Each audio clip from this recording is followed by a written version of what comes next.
দাদা দুর্নিবার বাংলা পক্ষ থেকে আপনাকে স্বাগত জানাচ্ছি। দাদা সামনে ভোট, এই ভোটকে মাথায় রেখে সন্দেশখালী কি সবুজ রঙে রাঙিয়ে উঠবে?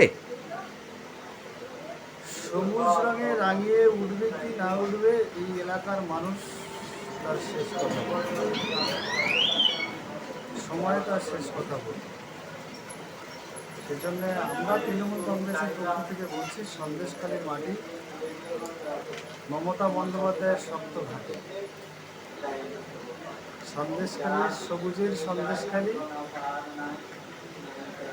সেটা অক্ষুণ্ণ থাকবে এবং সন্দেশখালীতে সবুজ আবির খেলা হবে 4ঠা জুন দুপুর 2টোর পর থেকে। এটা আত্মবিশ্বাসের সঙ্গে, দৃঢ়তার সঙ্গে এই সন্দেশখালী নির্বাচনী কার্যালয় থেকে সন্দেশখালীর কর্মাধ্যক্ষ, পঞ্চায়েত সমিতি দিয়ে কৃষি সেচ সমবায় স্থায়ী সমিতির কর্মাধ্যক্ষ দিলীপ মল্লিক সহ আমার পাশে আছেন সহকারী সভাপতি মহেশ্বর সর্দার মহাশয়, নেতৃত্ব নবীন্দ্র দাস মহাশয়, সৈকত দাস থেকে শুরু করে অঞ্চলের কর্মকর্তা অচ্যুতানন্দ নস্কর থেকে শুরু করে সকল অঞ্চল কমিটি, এখানে যারা আমাদের প্রশাসনিক দায়িত্বে আছেন, তৃণমূল কংগ্রেস দ্বারা নির্বাচিত, তারা সকলে মিলেই আমরা এই শপথ নিয়েছি। সন্দেশখালীতে যে পরিস্থিতি ঘটুক না কেন, সেই পরিস্থিতি সর্বস্তরের মানুষের, গুটি কয়েক মানুষের বিরুদ্ধে আন্দোলন ছিল। এটা রাজনৈতিক কোনো আন্দোলন ছিল না, তৃণমূলের বিরুদ্ধে কোনো আন্দোলন ছিল না, ব্যক্তির বিরুদ্ধে আন্দোলন ছিল। সেই আন্দোলনের যে অভিযোগ ছিল, সেই অভিযোগের ভিত্তিতে মমতা বন্দ্যোপাধ্যায় তাদের প্রতি আইনগত ব্যবস্থা নিয়েছেন। সন্দেশখালীর মানুষ শান্তিতে আছে, সন্দেশখালীর মানুষ শান্তিতে থেকে শান্তির বাংলা প্রতিষ্ঠা করবে, সম্প্রীতির বাংলা প্রতিষ্ঠা করতে, বাংলার সম্মান ধরে রাখতে এবং বাংলার মর্যাদাকে অক্ষুণ্ণ রাখতে তৃণমূল কংগ্রেসকে ভোট দেবে। এই সন্দেশখালীর মানুষ, সন্দেশখালীর মায়েরা, সন্দেশখালীর বোনেরা, সন্দেশখালীর দিদিরা, সন্দেশখালীর কাকিরা, সন্দেশখালীর জেঠিরা এবং দাদা দিদি থেকে শুরু করে কাকা থেকে শুরু করে যারা আছে তারা সবাই। আমরা তাদের প্রতি সম্মান জানাই। তাদের যে আত্মবিশ্বাস, তাদের যে দৃঢ়তা নিয়ে লড়াই করেছিল, তা তৃণমূল কংগ্রেসের পক্ষে থেকে লড়াই করেছিল। তারা কোনো রাজনৈতিক দল নিয়ে লড়াই করেনি। সঙ্গত কারণে সন্দেশখালী যে সবুজের সন্দেশখালী যে আন্দোলনের ঘাঁটি, মমতা বন্দ্যোপাধ্যায়ের শক্ত ঘাঁটি, সেই শক্ত ঘাঁটির অক্ষুণ্ণ থাকবে। জনসাধারণ ভোটে 42টা সিট, এই 42টা সিটের মধ্যে আপনি কতটা আশাবাদী?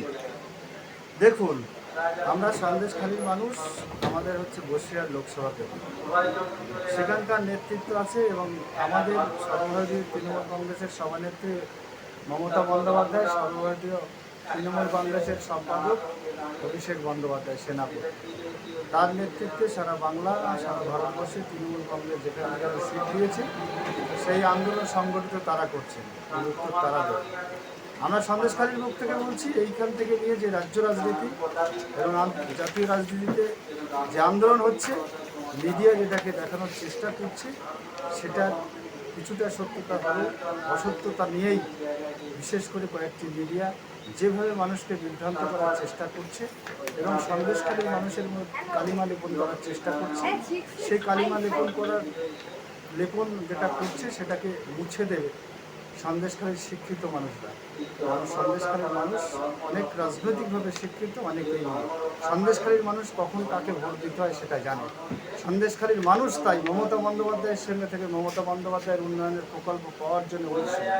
তাই তো সন্দেশখালীর মায়েরা আমাদের সকলকে ডেকে ডেকে 31শে মার্চ পর্যন্ত বলছেন যে লক্ষ্মীর ভাণ্ডারের টাকাটা পাবো তো। আমরা তাই বলেছি যে মমতা বন্দ্যোপাধ্যায়ের একটা গ্রান্টি, এটা নরেন্দ্র মোদীর গ্রান্টি নয়, সেই গ্রান্টি হচ্ছে লক্ষ্মীর ভাণ্ডারের টাকা 500 থেকে 1000 এপ্রিল মাসে হবে, আর 1000 থেকে 1200টা এপ্রিল মাসে হবে। নিশ্চয়ই টাকা ঢোকা শুরু হয়েছে এই গ্রান্টি দিয়েই এবং মমতা বন্দ্যোপাধ্যায়ের উন্নয়ন দিয়ে। আর বাংলার সম্প্রীতি রক্ষার দায়িত্ব মমতা বন্দ্যোপাধ্যায় সর্বধর্মের মানুষকে একত্রিত করে যেভাবে এগোচ্ছেন, সেই ধর্মীয় সম্প্রীতি নিশ্চয়ই বজায় রাখবার জন্যে সন্দেশখালীর মানুষ, সন্দেশখালীর মা মাসি, সন্দেশখালীর বোনেরা সেই দায়িত্ব পালন করবে তৃণমূল কংগ্রেসকে ভোট দিয়ে। আমরা আত্মবিশ্বাসী, আমরা সেজন্য তাদেরকে সম্মান জানাই, তাদের শ্রদ্ধা জানাই। জনসাধারণের উদ্দেশ্যে আপনি কি বার্তা দেবেন? এটাই তো জনসাধারণের উদ্দেশ্যে বার্তা। যেখানে অন্যায় হবে সেখানে তৃণমূল কংগ্রেসের কর্মীরা আগে লোকজন সংগঠিত করে সেই অন্যায়ের বিরুদ্ধে লড়াই করবে। জনসাধারণের প্রতি এটাই তো বার্তা। সন্দেশখালীর সুষ্ঠু সংস্কৃতি এবং সন্দেশখালীর সুস্থ রাজনীতি প্রতিষ্ঠা করার দায়িত্ব একমাত্র সন্দেশখালী নিতে পারে, তার প্রমাণ আপনারা দেখছেন। আমরা বলতে চাইছি সেই সন্দেশখালীর মানুষ তৃণমূল কংগ্রেসকে ভোট দেবে আত্মবিশ্বাস নিয়ে।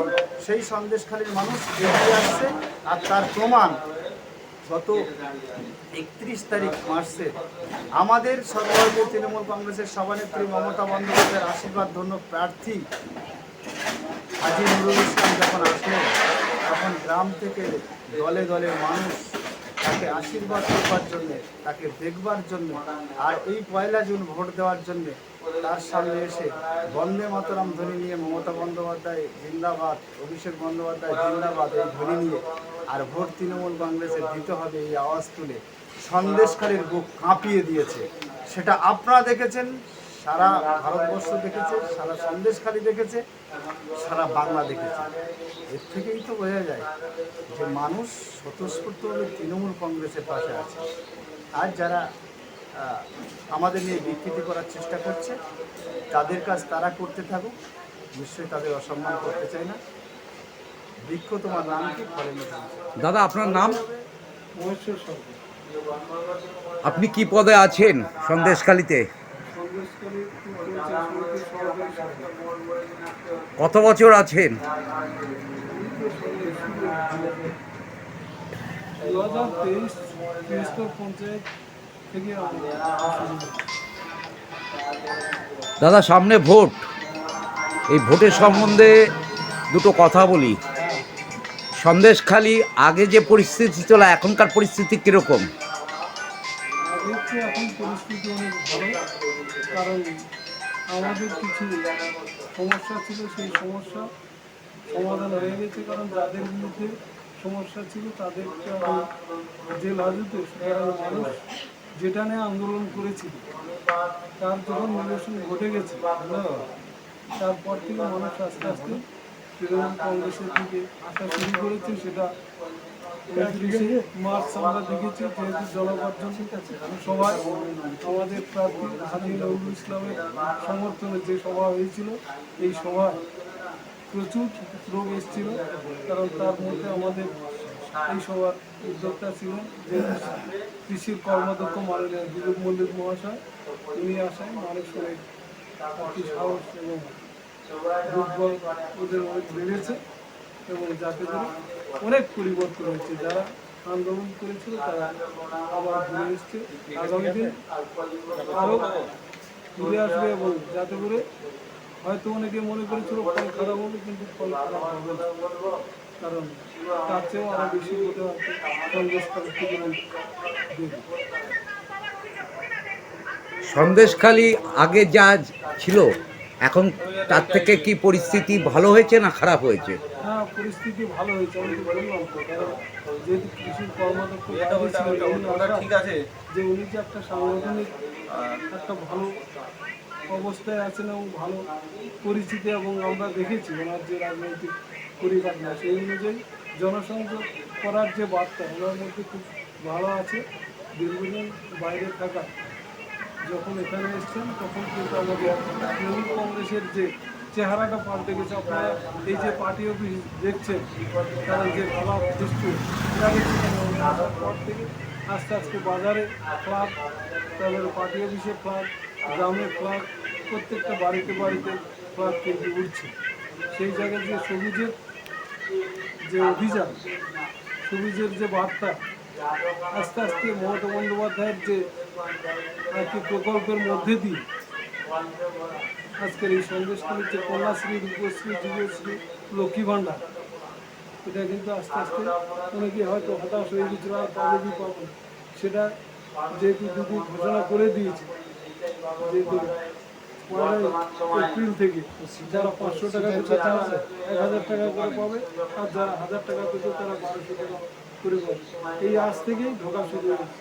এই জন্য মহিলাদের কাছে, বিশেষ করে মায়েদের কাছে আবার নূতন করে বার্তা এবং জোড়া ঘাসফুলের যে সিম্বল, এটা তাদের কাছে আবার একটা জেগে উঠবে। কারণ ঘাসের উপর জোড়া ফুল, বাংলা বাঁচাবে তৃণমূল, এই স্লোগানের মধ্যে দিয়ে মায়েরা আবার নূতন করে জেগে উঠেছে। যে পয়লা জুন ভোট, এই পয়লা জুনেই তারা দেখিয়ে দেবে ইভিএমের বেশি।